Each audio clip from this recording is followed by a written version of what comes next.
اهلا متابعين قناه رأي عام. النهارده احنا اسرار جريمه حصلت في اكتوبر، سوء الخاتمه. تعالوا نتكلم عن سوء الخاتمه وفي رمضان. يمكن لما ربنا بيغضب على حد بيشيل ستره عنه. تفاصيل مفجعه دارت احداثها بمدينه الشيخ زايد في اكتوبر. خلونا نتكلم عن التفاصيل. موظف اتعرف على بنت عن طريق لعبه بابجي. المهم نشأت ما بينهم علاقه عاطفيه ما بين الموظف والبنت.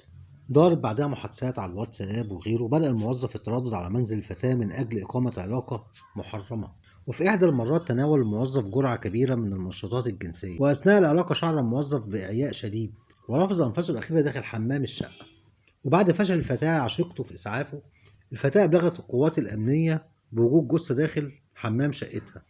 الأجهزة الأمنية راقبت كاميرات المراقبة القريبة من الشقة، كشفت إن هما على علاقة ببعض. التحليلات أكدت على وجود شبهة جنائية في الحادث، وقالت إن المتوفي تناول منشط جنسي أصابته بهبوط حاد في الدورة الدموية بعد توقف عضلة القلب. الواقعة سببت حالة من الجدل على صفحات التواصل الاجتماعي. المتابعين وصفوا الواقعة بسوء الخاتمة، والبعض التاني دعا للمتوفي بالمغفرة والرحمة.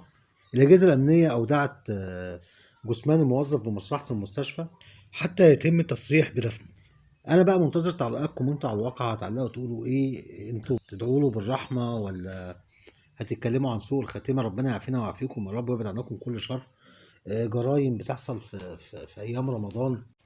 ربنا يبعد عنكم وعن وراكم كل شر. شكرا جدا ليكم. السلام عليكم.